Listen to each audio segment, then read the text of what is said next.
Bonjour tout le monde. Alors, comme prévu, voici la capsule pour le volet sur les roches sédimentaires. J'espère que vous avez apprécié la sortie dans la caverne. J'ai eu quelques retours et je pense que c'était quelque chose que vous avez aimé, donc je vais la refaire sans aucun doute là, dans les années à venir. Peut-être même, je risque d'y retourner bientôt, donc je vous laisserai savoir si certaines veulent revenir avec moi. Je veux échantillonner. Ben voilà, je vais vous faire un peu le cours que je voulais vous présenter en prémisse de l'excursion.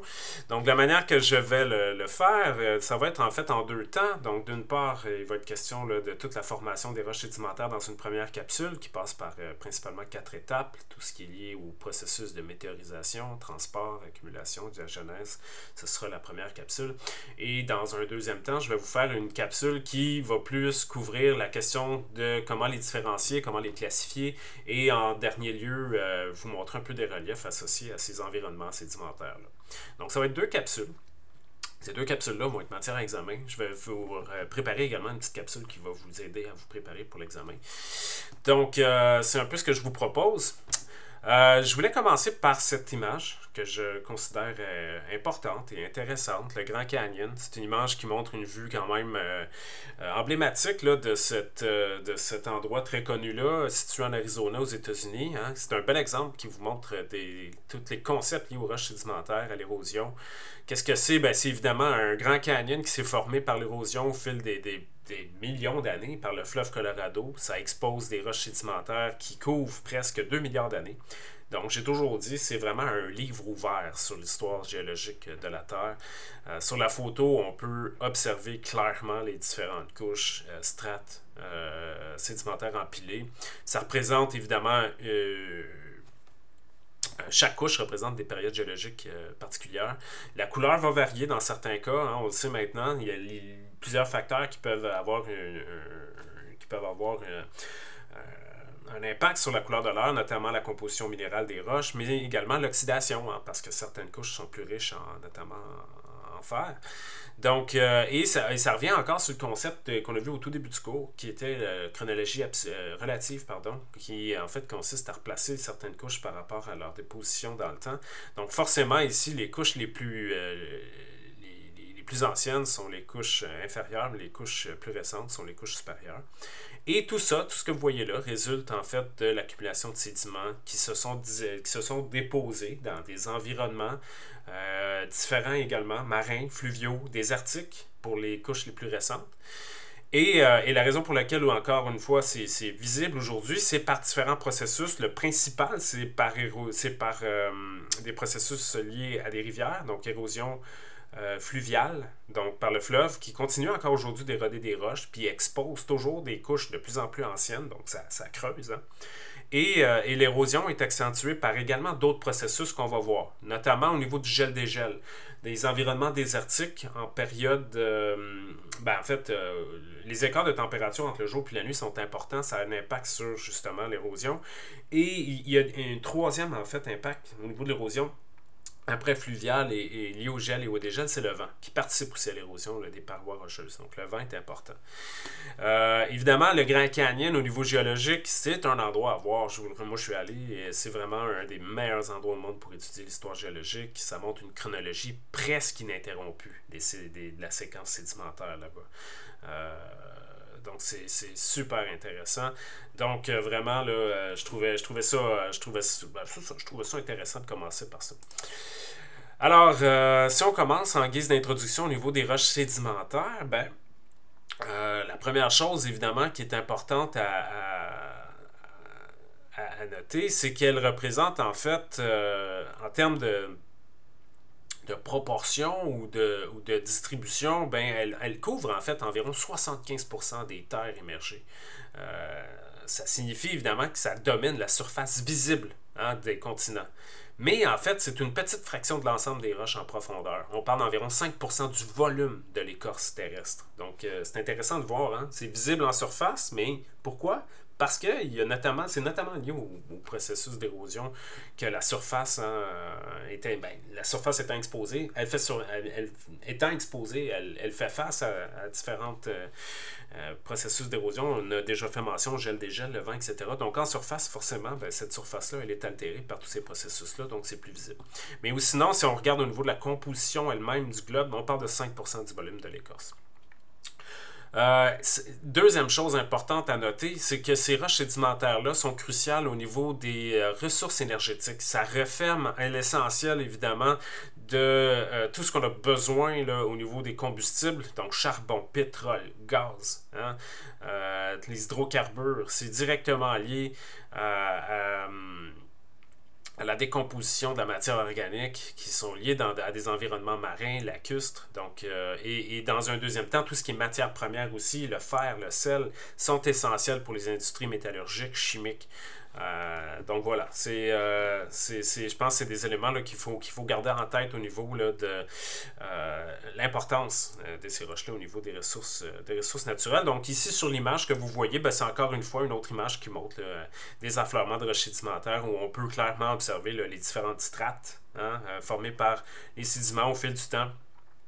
Et un peu comme dans l'image du Grand Canyon, évidemment, c'est typique dans des environnements anciens de type désertique, marin ou fluvial, là, où il y a eu l'érosion, où aujourd'hui on peut voir justement des affleurements de ce type-là. Alors, continuons.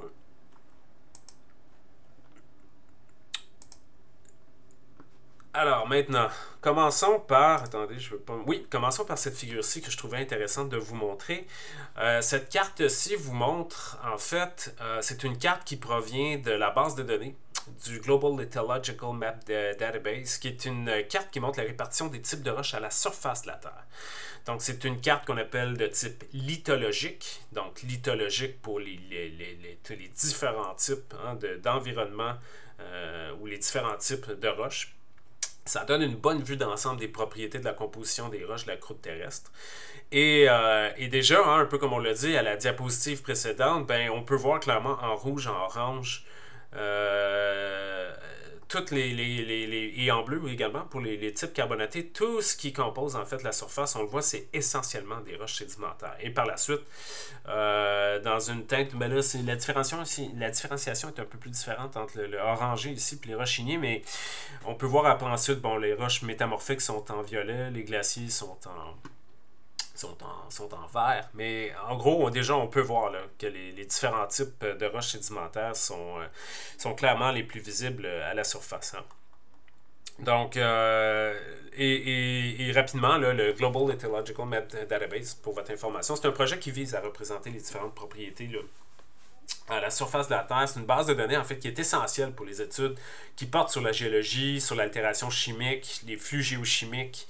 Elle est utilisée à plein d'égards, donc si vous avez affaire à aller chercher des données, c'est une base de données ouverte, hyper intéressante et relativement connue. Là.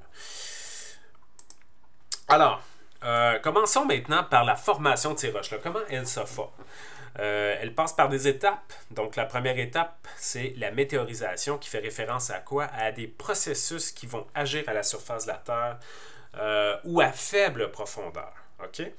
Donc, et ce processus-là consiste à quoi? Consiste en fait, la météorisation, c'est l'étape où la roche est altérée ou désagrégée.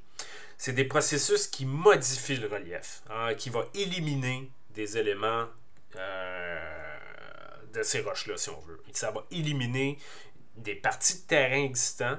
Et il existe deux familles au niveau des processus de météorisation. Il y a les processus physiques ou mécaniques et chimiques. OK? Les processus physiques et mécaniques, ce sont des processus qui incluent la fragmentation des roches par des forces comme le gel, le dégel, la pression, l'action des racines des plantes. Au fur et à mesure que la végétation va progresser dans des plans de stratification, ça va altérer, désagréger la roche. Et en fait, ce sont des processus qui vont avoir un impact principalement comment dire, en fait, la roche se désagrège sans que la structure interne des minéraux soit altérée. OK? Donc, c'est mécanique. C'est carrément mécanique. Donc, forcément, quand l'eau s'infiltre dans le sol, on le sait, quand l'eau gèle, elle prend un volume plus important et ça va d'une manière mécanique venir casser la roche et l'altérer. Les processus chimiques, eux, impliquent autre chose. Ils impliquent des réactions, évidemment, où là, l'altération par l'eau où l'acide va venir modifier la structure des minéraux. Hein? Donc, on parle plus de processus liés à notamment de la dissolution des minéraux comme le calcaire par des acides naturels dans l'eau. Hein? Donc, ce qu'on a vu, évidemment, au niveau des cavernes de Montréal, ben, c'est plus physique parce que c'est la glace qui a occasionné quoi? Qui a occasionné, en fait, une fracturation à même le calcaire. Plutôt que les processus de dissolution du CaCO3, du carbonate de calcium, qui créent les karstes comme généralement, eux, on parlerait plus au niveau de la formation des cavernes classiques, plus de processus chimiques. Okay? Donc, c'est un peu la différence. Donc, vraiment, là, très important, les processus physiques et mécaniques ne modifient pas la structure des minéraux. Hein? Donc, l'action des racines, du gel, du dégel, ça vient prendre de l'expansion dans des diaclases qu'on a discuté, hein, donc les espèces de fractures qui se forment progressivement dans la roche, ben, ça a un impact. Dans un deuxième temps, au niveau de la formation, encore une fois, des roches, ben, il y a le transport. Hein? Donc, une fois que la roche est altérée, les sédiments produits par la météorisation sont transportés par des agents naturels, comme quoi? Comme l'eau. Bon, par des rivières, par le vent, par des glaciers ou des courants marins. Donc, le transport va venir modifier la taille, la forme. Hein? Donc, à partir du moment qu'une roche, qu'une particule est transportée par l'eau, ben, vous allez le voir, elle va prendre une maturité et finir par s'arrondir un peu. L'arrangement, évidemment, c'est ce qu'on appelle un arrangement de particules sédimentaires aussi. Donc, le transport a un impact. Ensuite, dans un troisième temps, vous allez avoir l'accumulation de tout ça. C'est ce qu'on appelle la sédimentation. Donc, lorsque les sédiments sont transportés, ils vont finir par trouver un environnement où là, l'énergie du milieu va être plus faible pour qu'ils puissent se déposer et se déposer. Ben, c'est ça, se déposer et c'est à ce moment-là que la sédimentation se produit. Donc, les particules sédimentaires commencent à s'accumuler en couches, comme on le voit là, sur les différentes photos qu'on a vues avant. Donc, des couches successives dans des bassins ou dans d'autres, c'est ça, notamment dans des bassins, mais dans d'autres types d'environnements. Puis, ça va finir par former des dépôts de sédiments. Pas encore des roches, des dépôts. Très attention. Donc, il faut faire une différenciation entre ce qui est consolidé puis ce qui ne l'est pas. Quand vous étiez en Beauce avec moi, le long des rivières, ce que vous voyez n'était pas encore de la roche. C'était des sédiments qui s'étaient déposés. Et évidemment, pour qu'ils deviennent une roche, il faut subir la dernière étape, la quatrième, qu'on appelle une diagenèse. Et c'est à ce moment-là que les sédiments vont subir une série de processus pour les transformer en roches sédimentaires solides. Hein? Donc, ça inclut quoi? Ça inclut surtout une étape qu'on a parlé un peu, qu'on appelle la compaction. Donc, pour en arriver à former une roche, ça prend du poids. Donc, la compaction, c'est le poids des couches en haut, hein, supérieur, qui va venir compresser les sédiments, puis finir par en arriver à une étape de cimentation où les minéraux dissous se précipitent entre des grains, puis ils vont les lier ensemble. C'est ça le principe de cimentation. Donc, c'est la dernière étape de la formation des roches sédimentaires. Puis ça peut prendre des millions d'années. Hein. C'est pas un processus qui se fait en 1000 ans, ça se fait en millions d'années. Donc ici, sur la photo, hein, c'est une image qui vous montre là, un processus de cimentation quand même évident, où on peut observer des grains de sédiments consolidés qui montrent hein, comment des sédiments individuels se transforment en roches cohérentes après une diagenèse. Voilà. Donc là, si on regarde un peu plus en détail chacune de ces étapes-là, la météorisation. Donc, ça implique des processus qui fragmentent la roche sans modifier la structure, comme on en a déjà fait état. Donc, je vous montre un peu les différents phénomènes associés à la météorisation. Donc, commençons par le premier, la cryoclastie ou la gélifraction. C'est un phénomène qui est causé par l'action du gel. Donc, au niveau de la littérature, ce sont les termes que vous allez voir au niveau de la géologie qui font état, dans le fond, de la désagrégation physique ou mécanique. Donc, c'est quoi? C'est l'eau qui s'infiltre dans des pores, dans des fissures de roche, ou des diaclases, comme on a parlé dans la caverne. Et lorsque la température baisse, l'eau gèle, et lorsque l'eau gèle et finit par devenir solide, c'est en fait, on parle d'un volume qui augmente d'environ 9%, 9,2% exactement. Puis ça crée une pression à l'intérieur des fissures et qui finit, hein, on le sait, par fragmenter ces roches-là. Donc le cycle répété de ces gels-dégels-là, hein, on le voit, hein, regardez l'image des rues de Montréal que je vous ai mis là, c'est exactement le même processus. Donc ces cycles-là vont finir par en fait réduire des morceaux toujours un petit peu plus petits. Et puis ça va créer des phénomènes évidemment là, visibles en surface, qu'on appelle en fait des phénomènes géomorphologiques. Donc, comme vous pouvez voir sur les images ici, hein, si vous en avez quelques exemples. Donc la première image vous montre évidemment la route endommagée par l'action du gel. Donc, ça vous montre également comme quoi que les processus géologiques ont un impact sur les infrastructures humaines aussi. Sur la deuxième image ici, vous voyez une fracturation naturelle des roches dans un environnement nordique. On peut clairement voir que les fissures créées par les cryoclasties vont finir par générer des diaclases. Et ensuite, donc, c'est souvent, et ces diaclases-là vont se former dans ce qu'on appelle en fait des plans de faiblesse dans la roche. Donc, des endroits pour différentes raisons, notamment au niveau des minéraux, de l'assemblage des minéraux, qui font en sorte que, bon, il y a une meilleure infiltration à cet endroit-là et que les diaclases vont se former exactement là. Et puis enfin, vous avez sur la dernière image, juste ici, un paysage de roches exposées où les conditions climatiques sont extrêmes, puis où la cryoclastie, elle est vraiment active. Donc, on voit vraiment une surface fragmentée. Si vous êtes déjà promené dans des environnements de glaciers ou des vallées, hein, certaines d'entre vous avaient visité des endroits comme dans les Alpes, vous allez voir des environnements qui s'apparentent un peu à ça, ou même si vous êtes allé sur la côte est au mont Washington, plus on arrive au sommet, vous allez voir des processus de cryoclastie, hein, on le sait, il y a un gradient de température extrêmement brutal entre la surface et le bas du mont Washington au New Hampshire. Je pense que c'est un bel exemple. Vous avez même des reliques de périglaciaires au sommet là, du mont Washington. Le deuxième maintenant phénomène, il s'appelle la thermoclastie. La thermoclastie, ça se produit lorsque les roches vont subir des variations de température, mais dans un autre type d'environnement. Là, on parle plus d'environnement aride. Donc, c'est là, en fait, où il y a une fluctuation qui peut entraîner des cycles de dilatation. Et provoquer des ruptures. Donc, je m'explique, dans des climats secs, la température va fluctuer d'une façon marquée entre le jour et la nuit. Ça va accélérer les processus de fragmentation en raison notamment de l'humidité. Hein? L'eau peut jouer un rôle qui va provoquer ce qu'on appelle de l'hydratation puis de la dessiccation. Donc, ce que vous voyez sur l'image en haut, à droite, ça montre en fait une surface rocheuse qui présente des fissures qui résultent en fait de cette thermoclastie-là où la roche se fragmente sous l'effet des changements de température et ils vont laisser apparaître en fait des blocs qui se détachent.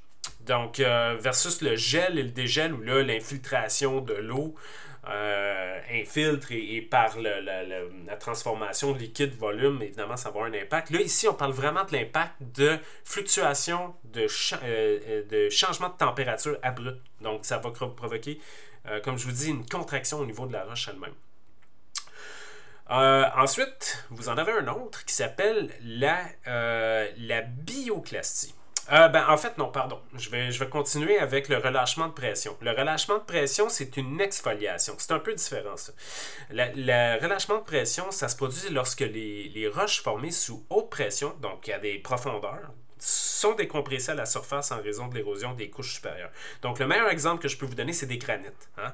Ce sont des granites. Les granites, ce sont des roches qui se forment souvent ce sont des roches ignées. Hein? Donc, il y a du magma. Et ces roches-là, lorsqu'elles sont progressivement mises à jour par ce processus de relâchement-là, c'est comme un peu si cette décompression-là, liée à l'exposition, notamment au niveau de l'oxygène, va finir par, en fait, venir dilater et provoquer des fissures. Donc, c'est comme si vraiment là, la roche gonflait un peu et finissait par se fracturer elle-même. Donc, c'est ce qu'on appelle des processus liés à du relâchement de pression parce que progressivement, hein, il y a des couches qui disparaissent, qui permettent en fait de relâcher toute la pression qui est emmagasinée dans les roches qui sont en dessous. Parce qu'il y a de la pression dans les roches. C'est important de le savoir. La troisième catégorie, c'est la bioclastie.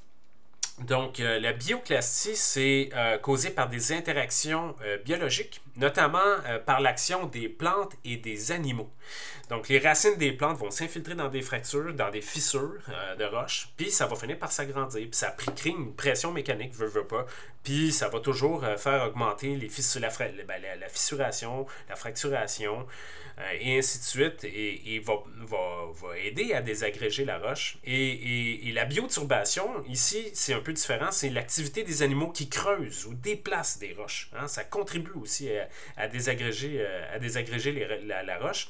Donc, vous avez ici une petite image hein, qui montre à droite des exemples quand même spectaculaires, là, où un arbre a envahi une structure rocheuse complètement, puis les racines, qu'est-ce que ça a fait? On le voit, là, ça pénètre partout. Les racines vont s'infiltrer dès qu'il y a de la place, donc forcément, ça a un impact là, sur la roche. Et dans un dernier temps, on a la haloclastie. La haloclastie, ça se produit lorsque des solutions chargées de sel, salines, pénètrent dans des interstices de roche. Donc, en s'évaporant, le sel va se cristalliser, puis ça va créer une pression à l'intérieur de la roche. Donc, c'est des environnements, c'est des processus très, très courants au niveau des environnements arides, marins aussi. Hein, on le sait, l'eau est salée, ça peut s'infiltrer dans les roches. Lorsque l'eau s'évapore, ben, les cristaux de sel se forment, puis ça crée une pression.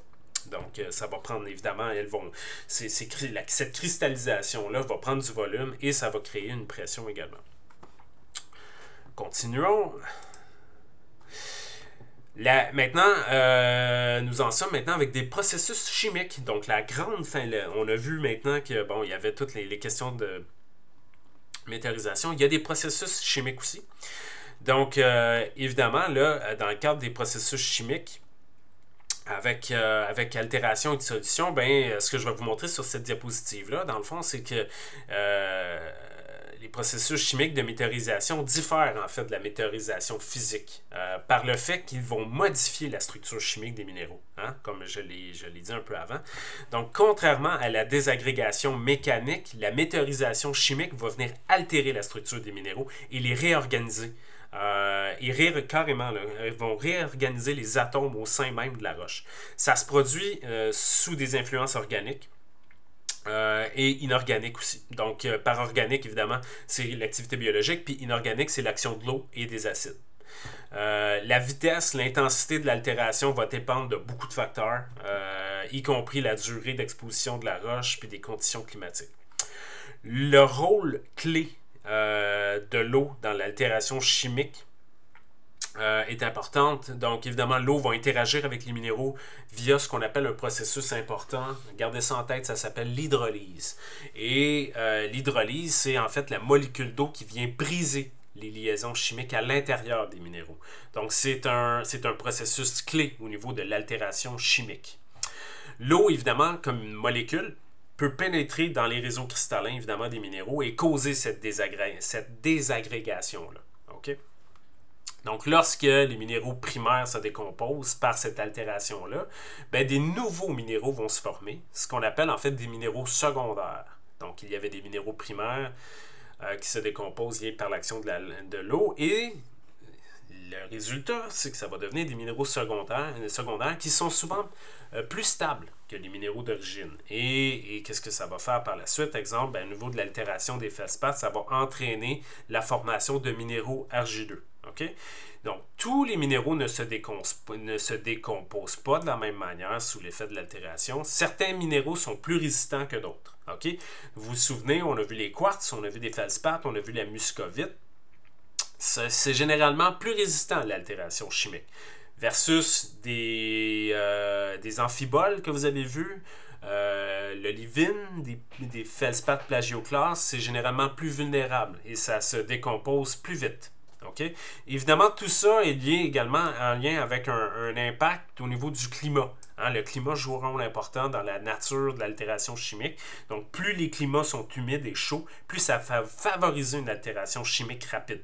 Donc, au niveau tropical, l'Amazonie, c'est des endroits au niveau de la Terre où ce sont des laboratoires extraordinaires pour étudier les processus d'altération chimique.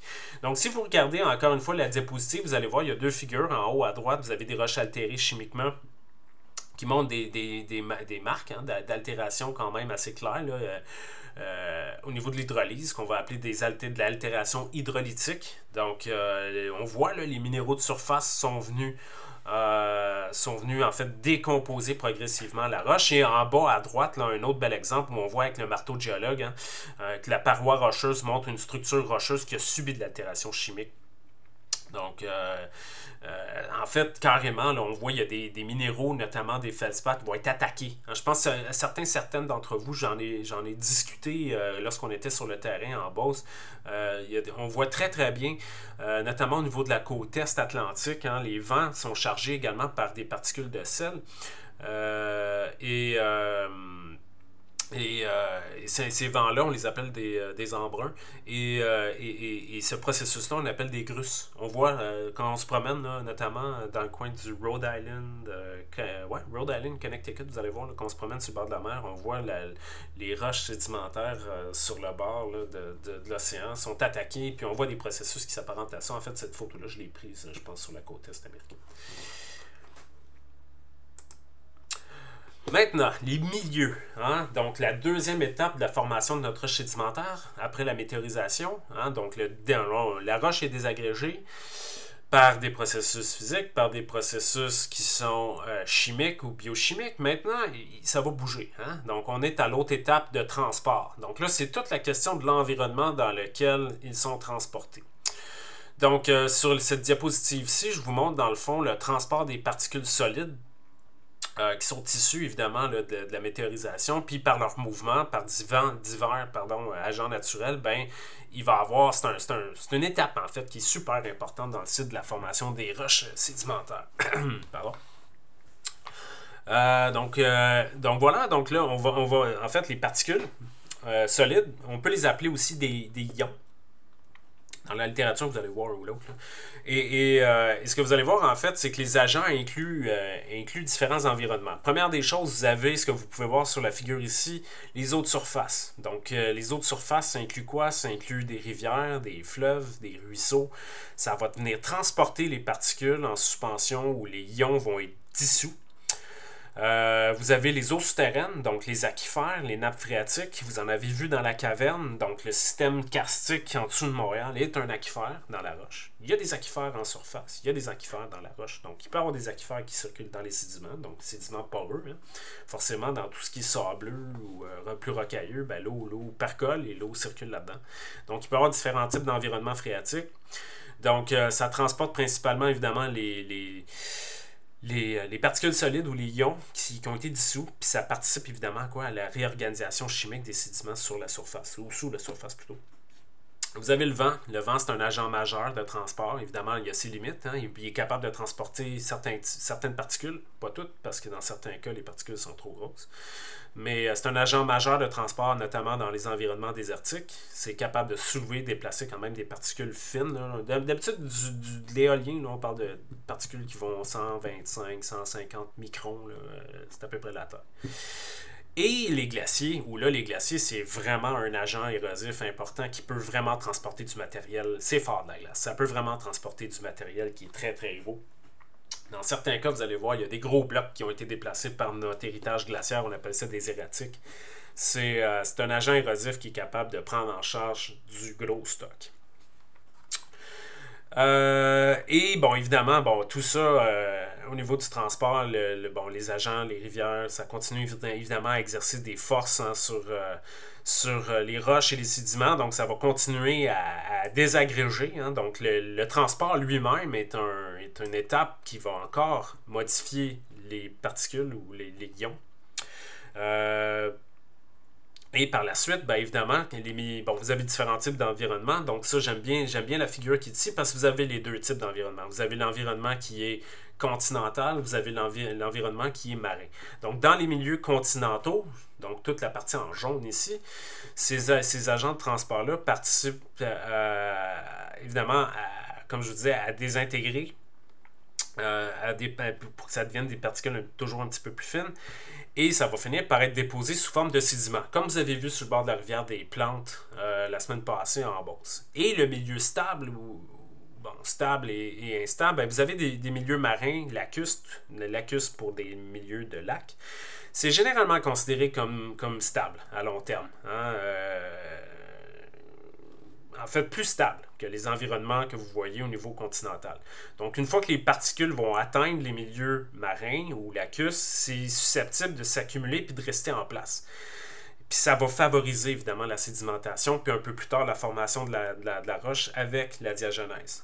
Donc, au contraire, si on compare avec le milieu continental, ici, ben, les processus de transport et d'érosion sont très dynamiques. Ça change tout le temps. Ça peut changer constamment en fonction des conditions climatiques, des reliefs, des interactions entre les différents agents que vous avez ici. Il peut y avoir sédimentation, mais il peut y avoir rapidement érosion. Donc, versus des environnements beaucoup plus calmes que les environnements marins ou lacustres qui, eux, sont propices à vraiment là, une sédimentation ininterrompue, si on veut. Donc sur la figure, c'est un peu ce que je voulais vous montrer, là, où vraiment là, progressivement là, les agents en milieu continental vont créer différents types de transport versus ici un milieu de déposition plus calme que le milieu marin. Dans les environnements d'eau, donc pour le transport des particules dans un cours d'eau, ça c'est important à bien comprendre, parce que dans la caverne, vous avez vu un environnement sédimentaire qui s'est déposé dans de l'eau. Donc ici, ce que vous voyez sur la diapositive, ça vous montre en fait les différents modes de transport des particules. Donc en fonction notamment de plusieurs facteurs. Il y a la taille, il y a la vitesse du courant et il y a la hauteur de la colonne d'eau. Donc, chacun de ces éléments-là va dépendre des propriétés physiques des particules puis de la dynamique du flux, donc de la compétence de l'eau. Puis ça va permettre, ça va permettre de déposer différents types de sédiments. Donc, si on le regarde en détail, vous avez d'une part ce que vous avez ici juste en haut, là, le dissolved load. En français, on va appeler ça la charge qui est dissoute.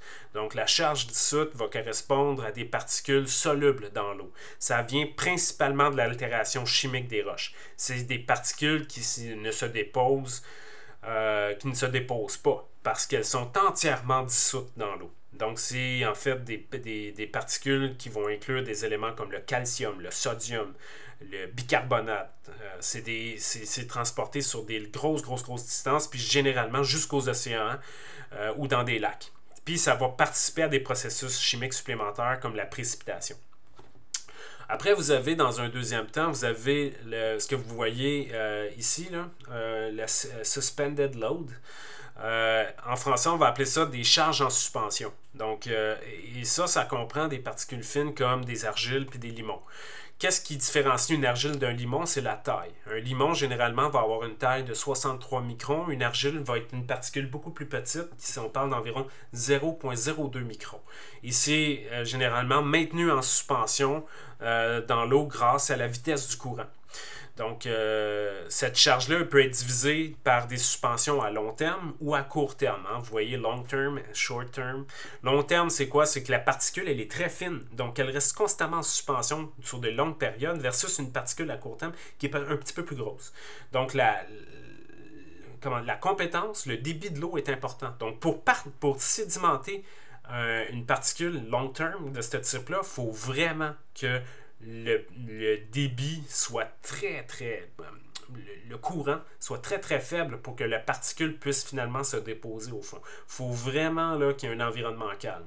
Tandis qu'ici, la particule est un petit peu plus grosse, donc elle va finir par se déposer peut-être un petit peu plus vite. Et dans un troisième temps, en bas, juste ici, ce que vous avez, c'est ce qu'on appelle le bed load. En français, on va appeler ça une charge de fond. Et cette charge de fond-là est composée de plus grosses particules. comme des sables ou même des galets. Là, là on n'est plus dans les microns, on est dans les centimètres, là, ou millimètres, centimètres. Donc ces particules-là sont transportées près du lit de la rivière à cause de leur poids. Donc, elles ne sont pas maintenues versus ce qu'on a vu là, ici, le suspended load. Elles ne sont pas maintenues en suspension, c'est trop lourd. Okay? Donc, il existe évidemment plusieurs types de mouvements. Donc, vous les voyez en bas ici. Là, vous avez des processus de surface creep. Donc, je vais vous les décrire. Surface creep, qu'est-ce que ça veut dire? Ça veut dire des particules plus lourdes qui roulent. Hein, ou glisse lentement le fond au fond là, sous l'influence des courants. Ce que vous avez ici, saltation, c'est des particules de taille moyenne, donc souvent des sables et des graviers qui peuvent être soulevés, mais juste brièvement par le courant avant de retomber dans le fond. C'est un phénomène qui est assez fréquent dans les rivières avec des bons débits. Puis finalement, vous avez ici en français, on va les 80s, là, vous avez ici, en français, on appelle ça des vortex. Des vortex turbulents. C'est des mouvements de turbidité de l'eau qui peuvent soulever temporairement des particules puis les faire se déplacer d'une manière un peu irrégulière. Et la dernière chose que vous devez bien comprendre ici par rapport à cette figure-là, c'est l'élément que vous voyez qui est à gauche ici. Donc, c'est la vitesse relative du courant. Donc, évidemment, la vitesse du courant diminue à mesure que l'on s'éloigne de la surface. Donc, plus on est en surface, plus le courant est important. Et plus on descend, bien, plus évidemment, là, sa vitesse sera moindre et ça va avoir une incidence évidemment sur le transport. Ça affecte le transport. Pardon.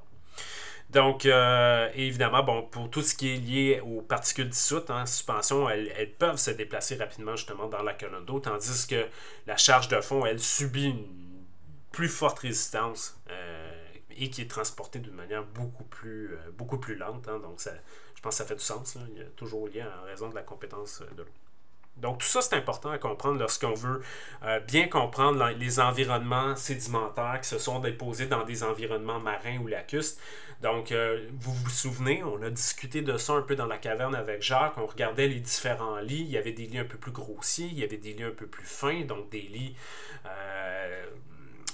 qui est un petit peu plus résistant, notamment au niveau de l'érosion à l'intérieur là, de la caverne. Donc, on voyait, là, c'est ce qu'on avait appelé l'érosion différentielle. C'est bon, ben, chacun de ces lits-là est directement en lien avec la figure que vous voyez ici. Okay? Donc, quand vous vous demandez quel type d'environnement puis pourquoi il y a une différenciation au niveau de certaines couches, au niveau granulométrique, étant la science qui étudie la taille des particules, ben, granulométrique, je pense que ça fait un peu le sens un peu de ce qu'on a vu dans la caverne.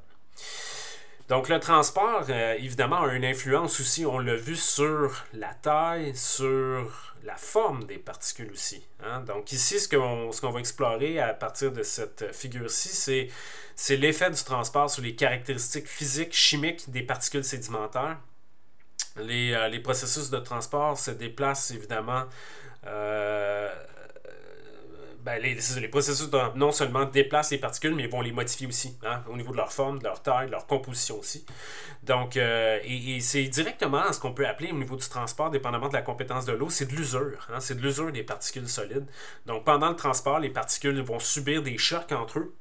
Puis évidemment, cette usure-là va changer quelque chose sur ce qu'on appelle le spectre des formes. Donc, ça va partir de particules qui vont être anguleuses, moins usées, à des particules très arrondies. Regardez la figure qui est ici. Là. Vous allez voir, là, donc ici, on parle vraiment d'une particule qui est très, très anguleuse à quelque chose qui a subi une certaine maturité de transport qui est devenue très, très, très arrondie, notamment par des agents de transport comme l'eau. Hein? Donc, souvent, ce que vous allez voir, si vous travaillez sur des environnements et vous vous posez la question sur quel type d'environnement ça s'est mis en place, vous pouvez prendre tout simplement une poche de sable, les mettre sur des petites lames et les regarder au microscope et vous allez voir, vous allez avoir parfois certaines réponses. Ces formes-là, on finit par se faire là et on peut clairement voir est-ce que ça provient d'un environnement déposé par un glacier, par le vent, par l'eau. C'est ce qu'on appelle en science la morphoscopie. Donc, on peut prendre des petites lames minces, regarder ça au microscope, puis en faisant la morphoscopie de ces grains-là, déjà, ça nous donne un élément de plus, des fois, à nos interrogations qu'on a sur le terrain. Donc, la morphoscopie est un élément important.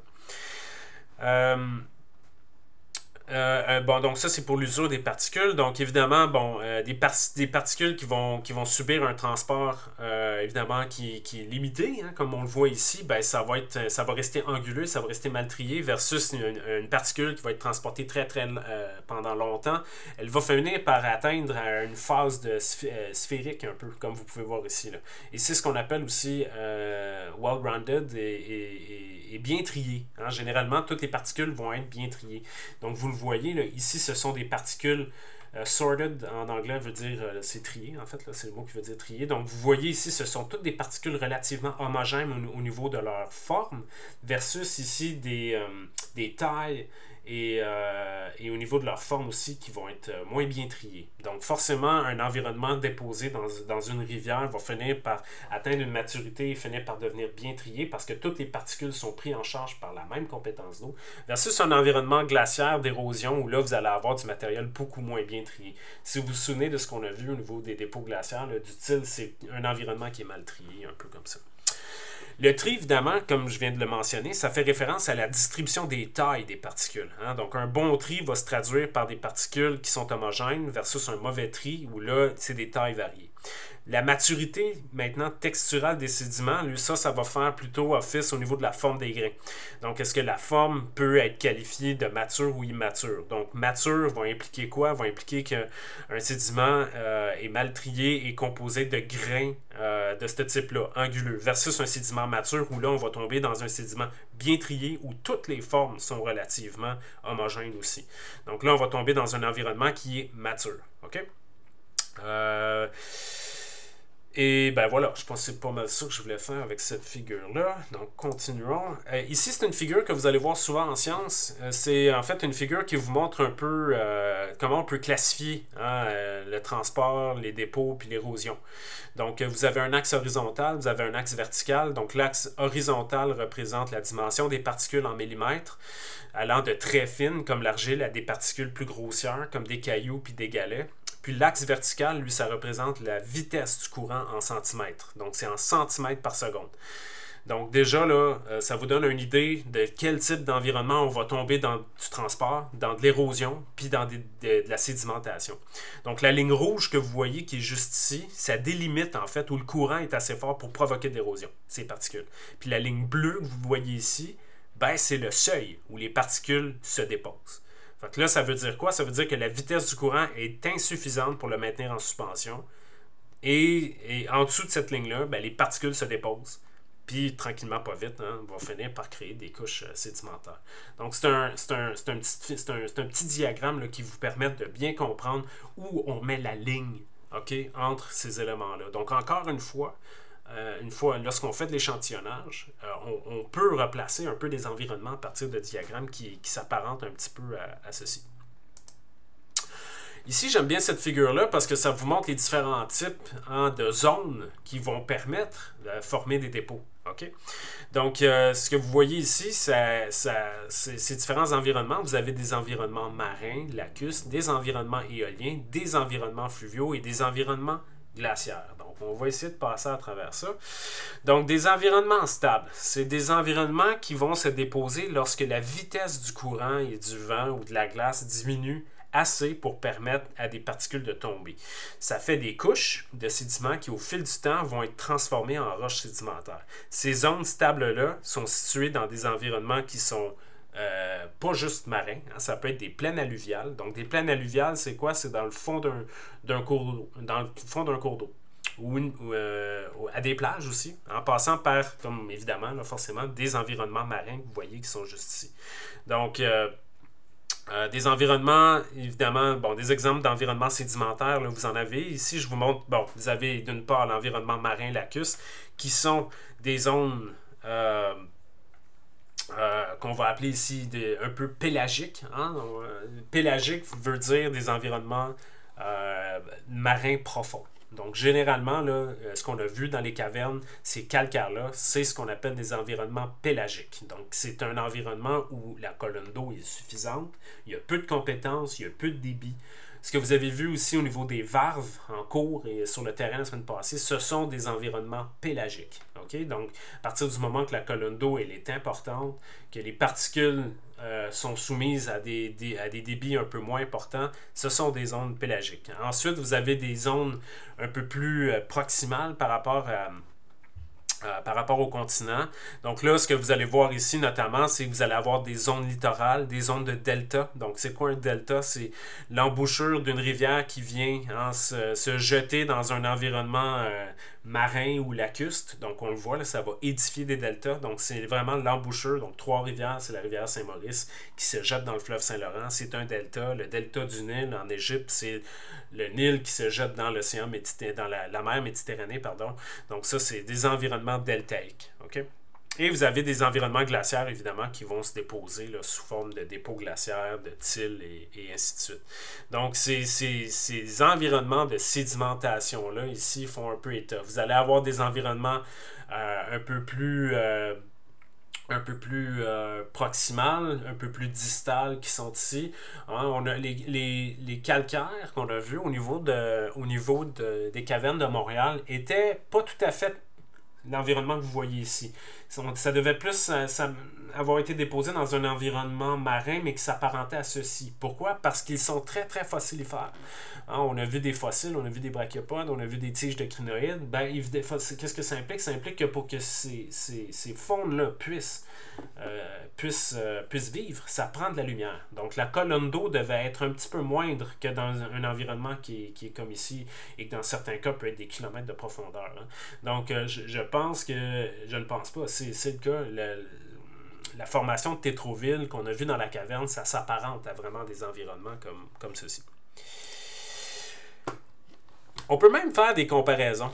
Ça, c'est un peu pour mon ami Xavier qui est dans le cours, qui a une passion pour la planète Mars. Ben, ici, ce que vous voyez, c'est une comparaison entre la Terre et Mars. Hein? Donc, ce que vous voyez ici, c'est une comparaison qui est vraiment fascinante entre des environnements sédimentaires de la Terre et de Mars. Donc, c'est deux structures qui sont formées par l'accumulation de transportés par des rivières et des courants dans une zone de dépôt. Donc, vous le voyez, là, ici, vous avez le delta de la rivière Yukon. Ben, regardez qu'est-ce qu'on voit au niveau du cratère de G0 sur la planète Mars, on voit des évidences d'un ancien delta aussi. C'est quand même assez incroyable. Donc forcément, là, l'étude de ce delta-là a été cruciale pour les missions de la NASA parce que, évidemment, les sédiments piégés dans ces zones-là pourraient en fait contenir des indices sur les anciennes conditions environnementales martiennes, voire même des traces de vie peut-être, là, je sais pas. Là. Mais ça ici, c'est vraiment le rover Perseverance qui a permis de recueillir des données qui montrent la présence d'argile et de minéraux altérés chimiquement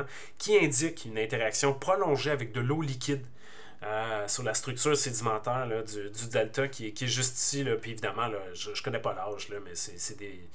On est en milliards d'années, je pense. Là, mais je trouvais ça intéressant de vous montrer quand même là, une comparaison entre un delta martien et un environnement terrestre. Et même, ça, c'est des photos que j'ai prises sur le terrain où on voit, en fait, à partir d'une sablière. Donc, vous voyez, là, ça, c'est une petite ruelle. Là. Et évidemment, ce que vous voyez ici est d'origine anthropique, mais par la suite, c'est repris par un système tout petit. Qui s'est formé, hein, évidemment, c'est comme un mini bassin versant, et ça a formé une espèce de petit delta. Hein, donc, des fois, là, on observe, et regardez, il y a même des particules un peu plus fines qui se sont formées ici. Donc, c'est comme si on était dans un environnement fluvial, mais à toute petite échelle.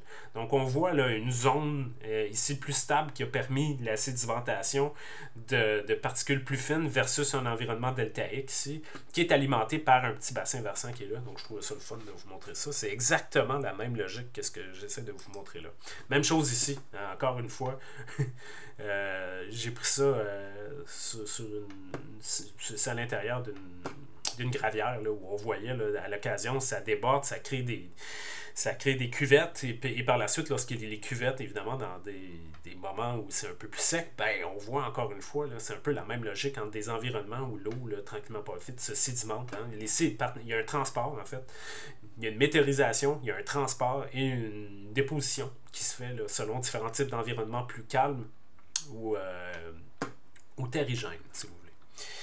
Donc voilà. Et bon, ici, ce que je veux vous montrer sur la diapositive, c'est comment les sédiments et les roches sédimentaires se divisent en deux grandes catégories. Okay? Vous avez des roches sédimentaires qui sont dans la catégorie détritique et vous avez des roches de catégorie chimique.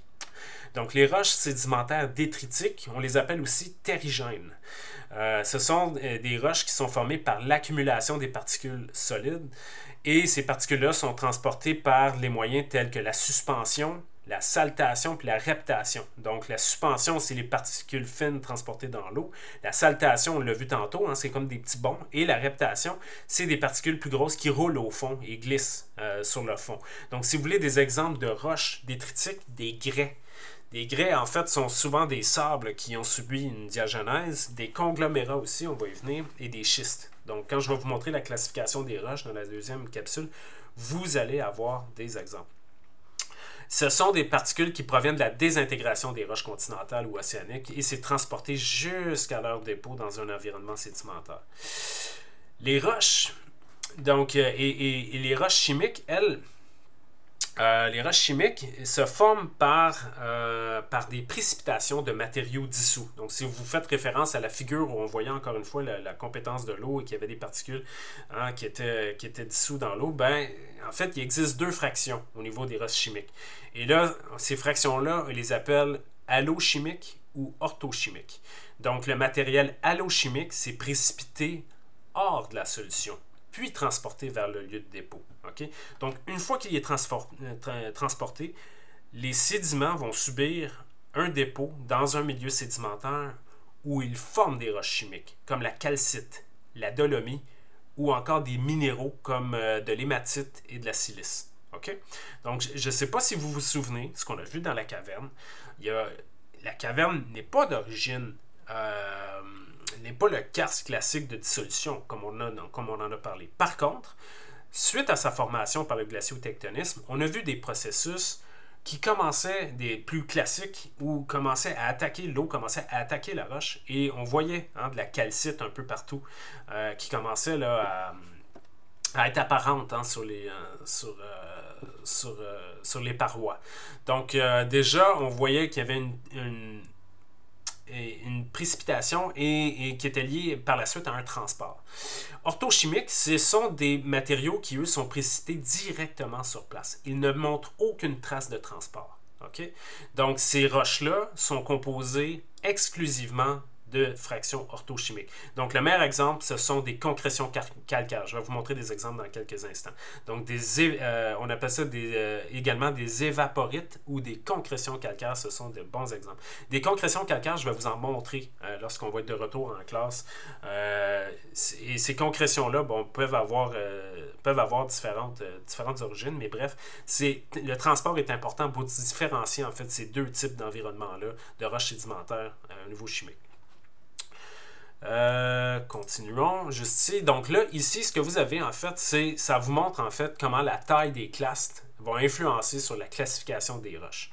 Donc, vous avez dans un premier temps ici tout ce qui est gravier. Donc, les graviers vont constituer évidemment, c'est quoi? C'est des particules un peu plus grandes. C'est généralement la taille d'un poids ou plus grand. Donc, on parle de 2 mm de diamètre environ. Puis ça peut inclure des galets, des cailloux, ou même des blocs. Okay? Donc ça part de 2 mm et ça va jusqu'au centimétrique, qui est même plus grand. Et bon, évidemment, les roches que vous voyez ici vont finir par se cimenter.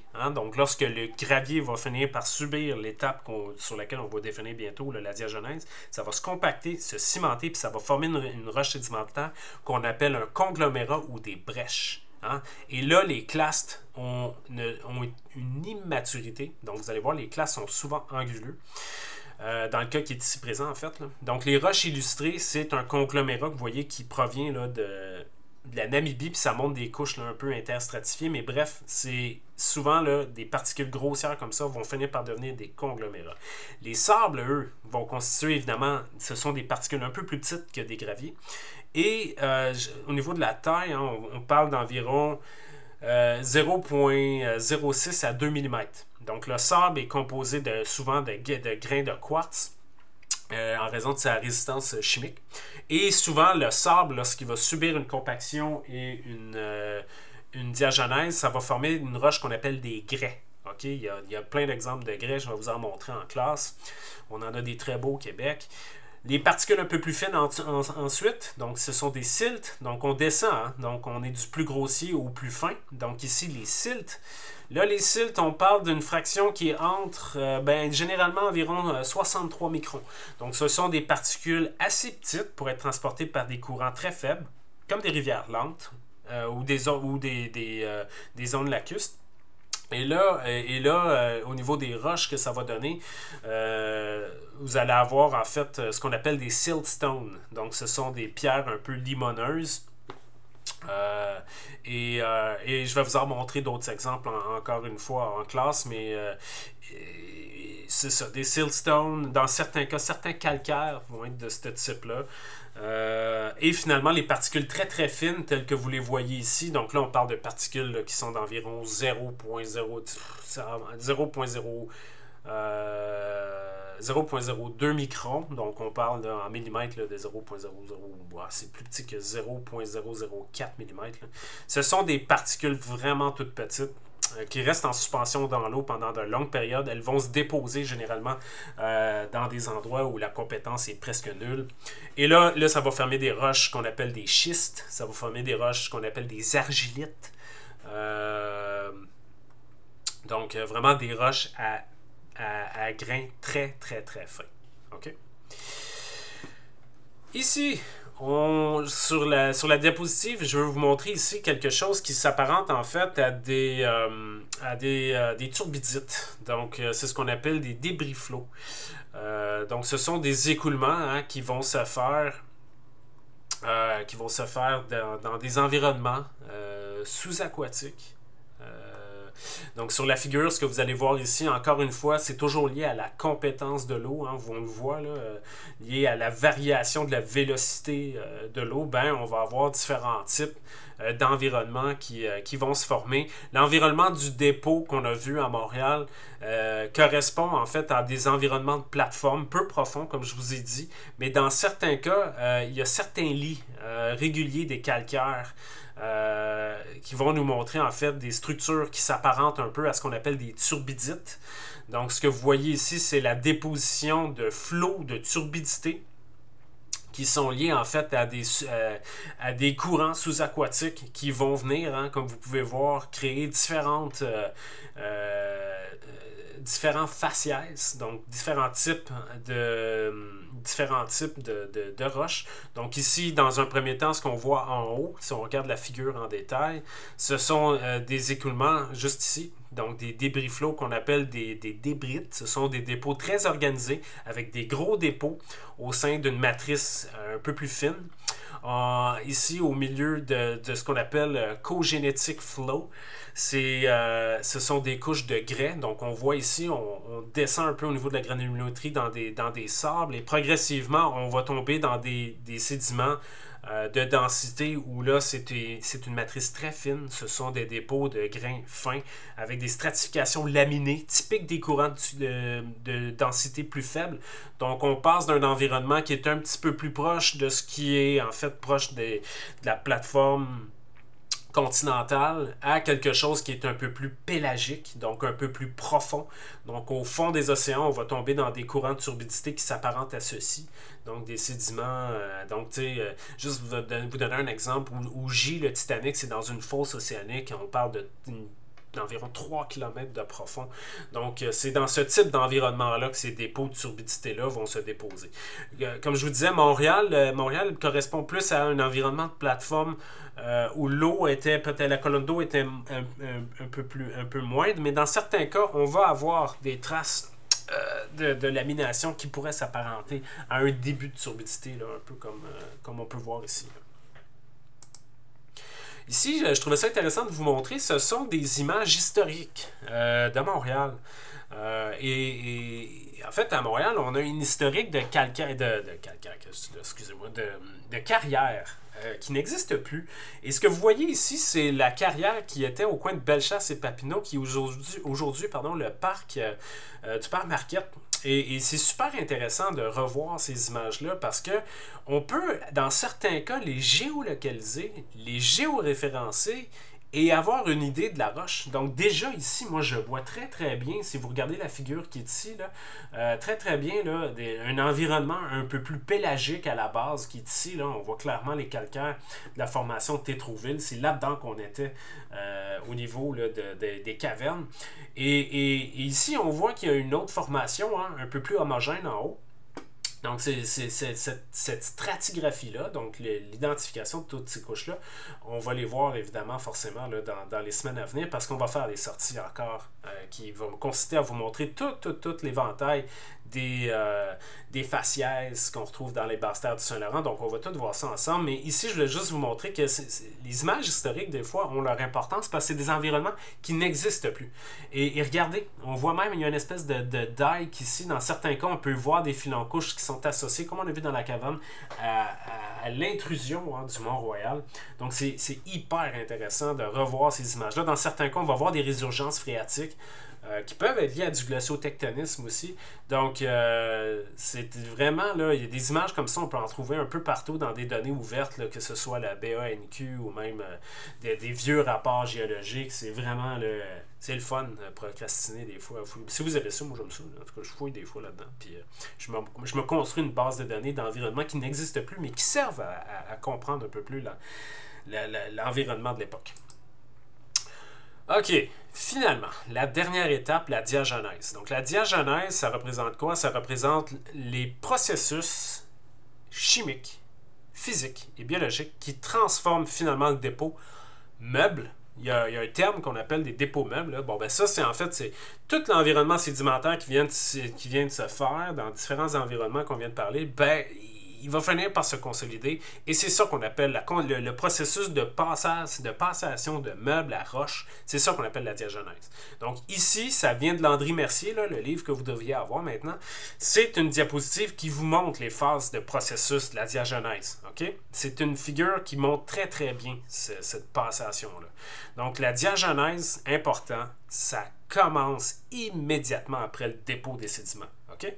Et ça va se poursuivre sur des millions d'années. C'est un processus qui inclut des changements à bien des égards. Donc, ça va des changements dans la composition, la texture puis la structure des sédiments. Et ça va la transformer en une roche compacte. Les phases pour en arriver à là, il y en a 4. OK? C'est important, ça. Les 4 pour l'examen. Pour les 4 phases, OK, la première phase, c'est la dégradation de la matière organique contenue dans les sédiments, souvent associée à une évolution des carbonates et de la silice précipitée. C'est un processus qui est marqué aussi par ce qu'on appelle des phénomènes otigénèse, c'est-à-dire la formation de nouveaux minéraux à partir de la transformation chimique des sédiments initiaux, comme exemple des sulfures. Donc, au fur et à mesure que les sédiments sont enfouis, okay? Et là, on tombe dans la phase 2. Au fur et à mesure que les sédiments sont enfouis plus profondément, ça va subir une compaction modérée sous l'effet de la pression des couches qui sont progressivement sédimentées au-dessus. Donc, progressivement, il y a des couches qui se font au-dessus, okay? Et cette pression-là va avoir un impact. Et la compaction va faire quoi? Elle va réduire l'espace entre les grains des sédiments et ça va forcer ce qu'on appelle des fluides interstitiels à s'échapper. Et c'est ça qu'on appelle les processus de cimentation qui commencent à se produire. Les minéraux vont se dissoudre. En fait, tous les minéraux dissous se précipitent dans les pores entre les grains, ce qui renforce la solidité de la roche en formation. Et la phase 3, c'est une compaction là, qui devient plus forte parce que la pression, elle est de plus en plus importante, de plus en plus accrue. Les grains des sédiments sont encore plus pressés les uns contre les autres. Ça va entraîner une réduction encore supplémentaire du volume des pores. Puis la cimentation continue avec une redistribution du matériel sédimentaire. Et c'est là que ça va former ce qu'on appelle des concrétions, qui sont des agrégats de minéraux précipités autour d'un noyau solide. OK? Je vais vous montrer des images dans quelques instants. Donc, lors de la dernière phase, la phase 4, là, c'est ce qu'on appelle une phase de déshydratation poussée. Ça se produit à des profondeurs importantes. La pression et la température est maintenant importante aussi. Donc, là, il y a un facteur température qui est maintenant à la phase 4. Et ça va conduire à une recristallisation des minéraux qui transforme les minéraux en forme plus stable à long terme. C'est un processus qui marque une transition vers des roches complètement consolidées. Okay? Donc, le diagramme que vous voyez là, que vous voyez juste ici, vous montre l'évolution de l'intensité des processus de diagenèse en fonction de la profondeur et surtout en fonction du temps. OK? Ça, c'est très important, le concept de diagenèse. OK? Donc, vous avez encore une fois ici les différentes phases que vous devriez connaître. Donc, la 1, c'est la destruction de la matière organique. C'est la phase qui implique la décomposition, la destruction de la matière organique présente dans les sédiments. C'est le processus qui se produit en surface ou à très très faible profondeur. Et c'est l'action des micro-organismes par décomposition chimique. Okay? C'est par la décomposition chimique. Ce processus-là est souvent lié à une libération de gaz et de d'autres composés organiques qui influencent la composition chimique. La phase 2, c'est la phase de la compaction modérée. Donc, au fur et à mesure que les sédiments sont enfouis sous de nouvelles couches, la compaction devient de plus en plus modérée. Ça entraîne une réduction du volume des vides, qu'on peut appeler des pores. Et entre les grains des sédiments, l'eau interstitielle est expulsée. Et cette expulsion-là de l'eau va en arriver à une compaction et une cimentation progressive. Okay? La troisième étape, c'est vraiment l'étape où là, la cimentation est importante. Elle implique le remplissage des vides restants entre les grains par des minéraux qui ont précipité finalement à partir des fluides interstitiels. Et ce processus-là, donc l'eau est remplacée par une précipitation de minéraux entre la 2 et la 3. Donc on l'a dit, là, dans la 2, l'eau interstitielle est expulsée et c'est comblé par des précipitations de minéraux qui vont favoriser un processus de cimentation. Donc, des exemples de minéraux courants impliqués dans la cimentation, le quartz, la silice, dans des roches détritiques comme le grès, la calcite, dans des roches carbonatées, ce qui forme des calcaires en fait, ou d'autres roches de type carbonaté. OK? Donc, et cette compaction-là, à l'étape 4, elle devient forte. Donc, c'est la dernière phase de la diagenèse. C'est une compaction qui est intense sous l'effet de la pression. On a parlé de la température qui peut avoir un impact aussi. Et ça conduit à une réduction maximale des espaces interstitiels. Et c'est là que ça rend la roche encore plus dense et plus compacte. OK? Donc, je vous montre ici des petites images de concrétion sédimentaire. C'est drôle parce que quand on vous a quitté en Beauce, je suis allé voir un endroit avec les étudiants de qui j'étais et on en a trouvé des concrétions. Je vais vous en montrer en classe. Donc, une concrétion, c'est quoi? Ce sont des agrégats de minéraux qui se forment dans des roches ou des sédiments par précipitation des minéraux dissous dans des fluides. Dans certains cas, je pense qu'on en avait peut-être vu en Beauce, là, dans certains cas, il peut y avoir des diagenèses précoces. Si vous vous rappelez, ce qu'on a vu au niveau des roches ultramafiques, puis je vous montrais le til tout autour de ces roches-là qui avaient subi une diagenèse précoce, c'est un principe de concrétionnement qui se forme autour d'un noyau. Hein? Donc, c'est un peu l'idée. Donc, vous en avez un exemple ici. Je vous en montre un autre exemple ici de concrétions encore qui sont formées à partir de la précipitation des minéraux autour d'un noyau dans des sédiments meubles. Ben, on le voit là. Hein? Et là, finalement, par érosion, on les voit à la surface aujourd'hui. Donc, les concrétions se forment pendant la diagenèse, lorsque des minéraux sont dissous dans l'eau, précipitent en fait autour d'un noyau solide. C'est toutes les étapes de diagenèse qu'on vient de voir là, la même chose. Donc, je vous laisse ici. On va faire une deuxième capsule par la suite qui va consister à définir la classification des roches sédimentaires et vous montrer quelques exemples d'environnement. On prend une pause.